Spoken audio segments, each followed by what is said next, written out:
Welcome Forex traders to the Forex Trading News channel। और यहाँ पे हम करते हैं गोल्ड का analysis on the basis of fundamental, technical and psychological levels. तो चलिए बढ़ते हैं अपने फर्स्ट सेगमेंट फंडामेंटल एनालिसिस की तरफ। आज है middle of the week, day 2 of month July 2 to Wednesday 2025। आप देख सकते हो एशिया, लंदन या न्यूयॉर्क सेशन में कोई भी हाई इंपैक्टेड इवेंट हमें फिलहाल के लिए दिखाई नहीं दे रहा है। बट न्यूयॉर्क सेशन स्टार्ट होने से पहले 5:45 PM आप देख सकते हो US ADP non farm employment change. और अगर फ्राइडे हॉलीडे है तो डेफिनेटली एनएफपी की न्यूज कल आएगी, तो हमें आज के लिए प्रिपरेशन डेटा और कल के लिए ट्रेड प्रेडिक्शन के लिए बहुत हेल्प होने वाली है। ओवरऑल फंडामेंटल के अंदर कैलेंडर इवेंट में जो दिखाई दे रहा है वो बहुत लेस है, बट फिलहाल के लिए मैंने आपके लिए कुछ ढूंढ के निकाले हैं कुछ इवेंट्स या news. US Treasury Secretary Bassett say he's certain the Fed will cut rate by September. So definitely ये मैंने पहले भी कवर किया था, बस अब ये कंफर्म हो गया है। US Treasury Secretary Bassett ने कहा है कि certainly the Fed will cut rate in the September। तो सितंबर में हमें फेड के रिजर्व के रेट कट दिखाई पड़ सकता है। साथ ही साथ कल यूएस प्रेसिडेंट डोनाल्ड ट्रंप ने अनाउंस किया है Israel has agreed to 60 days Gaza ceasefire proposal. तो इसका मतलब इजराइल ने एग्री किया है कि वो 60 डेज गाजा के ऊपर फायरिंग नहीं करेंगे और उन दोनों के बीच में सीज फायर होगा, यानी दोनों एक दूसरे के बिन फायरिंग नहीं होगी। पर दो ट्रेडर्स मैं यहाँ पे आपको बोलूंगा 60 डेज के लिए सीज फायर हुआ है, तो ये ध्यान देने की न्यूज है। What about after 60 days? In 60 days के बाद शायद हमें दोबारा इनके बीच में झड़प होती हुई दिखे या वॉर होती हुई दिखे, और उसके बाद हमें gold again safe haven demand होता हुआ दिखाई पड़ सकता है। और 60 डेज आप देखोगे तो जुलाई एंड अगस्त यानी सितंबर के आसपास, और फेड रेट कट भी आएंगे सितंबर में।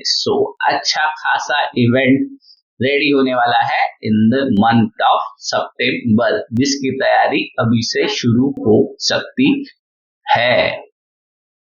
इसके अलावा आप देख सकते हो gold as lower to around 3,330 per ounce on a Wednesday, trimming over 1% gain from previous session, easing geopolitical risk reduced in safe haven appeal। geopolitical issues अगर नहीं होंगे, सीज फायर हो चुका है, तो डेफिनेटली यहाँ पे इजराइल और गाजा के बीच में सीज फायर हुआ है, तो warn Hamas to accept before condition version. यहाँ पे हमें ये देखने के लिए मिल रहा है कि गोल्ड की सेफ हेवन डिमांड कम हो रही है और डेफिनेटली ये सितंबर में हाई जाती हुई दिखाई पड़ सकती है। बट फिलहाल के लिए यूएस डॉलर हो रहा है weak, limited losses amid fiscal concern to trade uncertainty. तो ट्रेड की अनसर्टेनिटी चलते हुए हमें थोड़ा बहुत gold up and down trade करता हुआ, यानी एक अच्छी खासी वोलाटिलिटी करता हुआ दिखाई पड़ सकता है। The session pass Trump tax and spending mega bill, spending it back to the house which is projected at 3.3 trillion to the national debt। तो और यूएस के नेशनल डेब्ट के अंदर 3.3 ट्रिलियन ऐड होने के चांसेस यहाँ पे बढ़ जाते हैं। Trump also expressed frustration over US-Japan trade talk, threatening 35% tariff on Japanese import। US के अंदर जो भी गुड्स आएंगे उनके ऊपर US प्रेसिडेंट ने क्लियरली कहा है कि वो 35% टैरिफ लगाने का सोच रहे हैं। डेफिनेटली इसके वजह से भी हमें गोल्ड एक सेफ हेवन डिमांड जाता हुआ दिखाई पड़ सकता है। ओवरऑल आप देखो तो हमें यूएस डॉलर वीक होता हुआ दिखाई पड़ रहा है, और इसके चलते हमें गोल्ड एक सेफ हेवन डिमांड जाता हुआ दिखाई पड़ सकता है। Overall world wide Israel and Gaza, US की लॉसेस, ट्रम्प का टैक्स का मेगा बिल, अगेन जापानीज के ऊपर 35% टैरिफ। ओवरऑल इंडिकेशन दिखा रहा है कि गोल्ड एक दोबारा ना अपसाइड ना डाउन साइड, बट इसके अंदर से किसी भी चीज की अगर एस्केलेशन होता है तो गोल्ड हमें एक तरफा भागता हुआ दिखाई पड़ सकता है। तो ये हो गया overall fundamental analysis and fundamental के न्यूज़। चलते हैं अपनी most favourite and lovable part, जहां पे हमें ट्रेड एग्जीक्यूशन और इजीली अंडरस्टैंड होता है कि गोल्ड का डायरेक्शन क्या है, वो है टेक्निकल एनालिसिस। चलते हैं अपने चार्ट पे। आ गए हम ट्रेडिंग व्यू के पैनल पे। गोल्ड का चार्ट अगर आप देखो, कल मार्केट ओपन हुआ था 3303 और बिना 3303 को एक बार भी बिना छुए मार्केट निकल चुका था अच्छा खासा अराउंड 3360 यानी ऑलमोस्ट 3360 58 के आसपास। और जिस तरह से मैंने आपको कहा था 50 to 60 के बीच में रेजिस्टेंस हमें देखने के लिए मिल सकता है, और आप देख सकते हो गोल्ड ने एक अच्छा खासा डाउन बाउंस बैक हमें दिया है अराउंड 60 to 40। इवन अगर आप कंसीडर करो और आज का दिन के अंदर भी ले लो तो almost 58 to 28। So 30 to 60 almost $30 की मूवमेंट डाउन साइड देखने के लिए हमें मिली है। ये हो गया कल के लिए। कल के ट्रेड किस हिसाब से प्लान हुए, कल के ट्रेड कैसे प्लान हुए, ये मैंने आपको अभी बता दिया। आज के लिए क्या करना है, आज के ट्रेड, आज की साइकोलॉजी किस हिसाब से होगी, उसकी बातें अभी हम कर लेते हैं। फिलहाल हमें ये लाइंस की जरूरत नहीं है, इसे मैं रिमूव कर रहा हूँ। और जो मैंने आपको सेक्शन दिया था आप देख सकते हो किस हिसाब से इसने क्लियर इंडिकेशन ली। अप साइड की तरफ हमें ब्रेकआउट दिया है 3322 से लेके 3314 का सेक्शन क्रिएट हुआ था कल के दिन। और आज आपके लिए मेरे पास है एक बहुत इंपॉर्टेंट न्यूज कि हमें टेक्निकल में मिले हैं कुछ एक strong indication of support either resistance के, जो कि है आप देख सकते हो हमेशा मैं उसे इंडिकेट करता हूँ ब्लैक लाइन से, और आज भी मैं दोबारा यही करूंगा। हमें एक जोन मिला है 3302 से लेके 3358।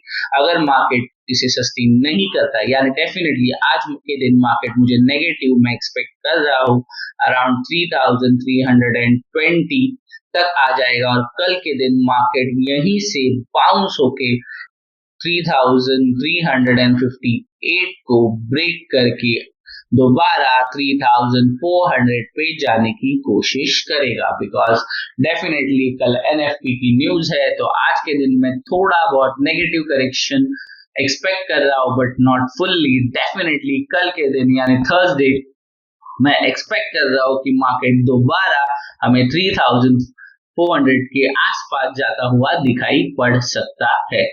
ये हो गया overall analysis for the upcoming days on a bigger time frame. और अभी आप देख सकते हो this level is going to be a strong support either strong resistance just. फिलहाल आप देख सकते हो जो 3302 का है वो है एक स्ट्रॉन्ग सपोर्ट, और 3358 का है वो है एक स्ट्रॉन्ग रेजिस्टेंस, टेम्पररी रेजिस्टेंस।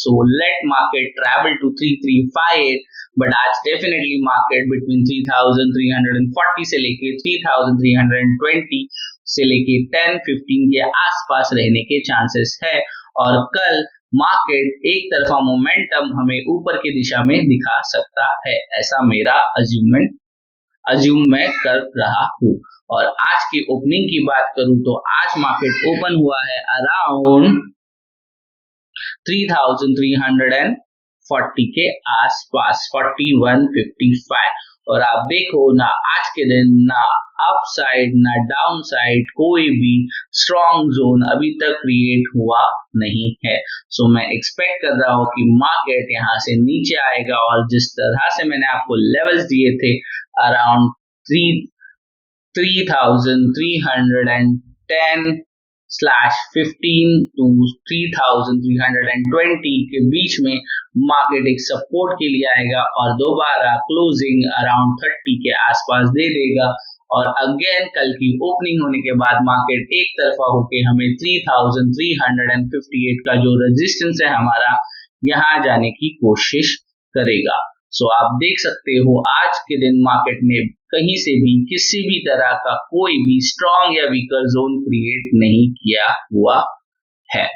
सो मैं टाइम फ्रेम चेंज करके आपको 1 आवर के टाइम फ्रेम पे ले चल रहा हूँ। आप यहाँ से देख सकते हो अगर मार्केट यहाँ पे वीकन नजर आता है तो मार्केट को लो ब्रेक करने के लिए आना होगा अराउंड 3300 पे।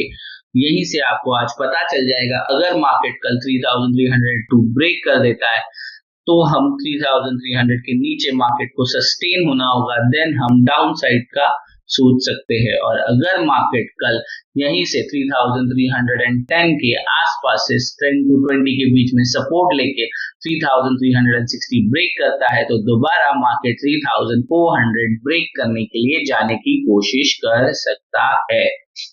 सो आप 1 आवर के टाइम फ्रेम पे भी देखोगे तो लास्ट सपोर्ट यानी डाउन साइड भी मार्केट ने जो स्विंग रेडी किया है वो यहाँ से है और आज का स्विंग मेरे हिसाब से मार्केट यहीं आके यहाँ क्रिएट करेगा जो है 15 to 20 के रेंज में और यहीं से दोबारा मार्केट यहाँ के आसपास क्लोज दे देगा और कल मार्केट यहीं से शुरू होके दोबारा 3358 को ब्रेक करके यहाँ ऊपर की तरफ 3400 की तरफ जाने की कोशिश करेगा।